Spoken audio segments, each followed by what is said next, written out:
আজ সকাল প্রায় 10টা নাগাদ বদরপুর বিদ্যুৎ দপ্তরের সামনে একটি ছাগল 5টি বাচ্চার জন্ম দিয়েছে। সারাদিন ধরে ছাগল ও তার বাচ্চাগুলিকে বিদ্যুৎ বিভাগের কর্মীরা নজরে রেখেছিলেন এবং যথাসাধ্য দেখভালও করেছেন। তবে রাত হয়ে যাওয়ায় দপ্তরের কর্মীরা নিজ নিজ বাড়িতে চলে গিয়েছেন। বর্তমানে মা ছাগল ও তার 5টি নবজাতক বাচ্চা বিদ্যুৎ দপ্তরের বাইরেই রয়েছে। তাদের দেখাশোনা করার জন্য এই মুহূর্তে সেখানে কোনো নির্দিষ্ট ব্যক্তি নেই।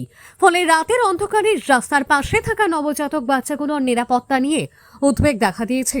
যে কোনো সময় দুর্ঘটনা বা অন্য কোনো অনাকাঙ্ক্ষিত ঘটনা ঘটার আশঙ্কা রয়েছে। এখনো পর্যন্ত ছাগলটির প্রকৃত মালিকের সন্ধান পাওয়া যায়নি। যদি কারোর এই ছাগলটি হয়ে থাকে অথবা কেউ মালিক সম্পর্কে কোনো তথ্য জানেন তাহলে অনুগ্রহ করে দ্রুত যোগাযোগ করুন।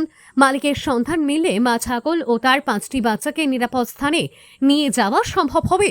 মানবিকতার খাতিরে সকলের কাছে অনুরোধ, খবরটি বেশি বেশি করে শেয়ার করুন যাতে দ্রুত প্রকৃত মালিকের কাছে এই তথ্য পৌঁছে যায় এবং অসহায় প্রাণীগুলো নিরাপদ আশ্রয় পায়। তো আজকে সকালে 10:30টার সময় এটা ছাগলে 5টা বাচ্চা দিছে বদরপুর এসিপি অফিস। তারা সকাল 10:30টাতে গিয়া আমার এখানে একজন মানে এসিপি স্টাফ আছেন আর আমার ভাই শামসুল এবং ফরিদও আইছে দোকান থেকে বাইরে, অনেকে মানে সহযোগিতা করতে আমরা খবর করার পরে আমরা আইছি। আইয়া তো আমরা একটা লাইভ দিছি। আর এখানেও বদরপুর পার্শ্ববর্তী এলাকার কোনো কেউ মালিক হইবা আর যেও মানে মালিক হইবা বাইক মানে 5টা বাচ্চা দিছে ছাগলে।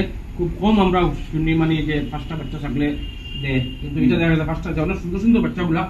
আর এই ছাগলের রং দেখতে আপনারা কালায় আর সাদায়, আর দুইটা কয়ারি কালার আর 3টা মানে সাদা আছে। তো আমরা এখানেও সমাপ্তি করতাম।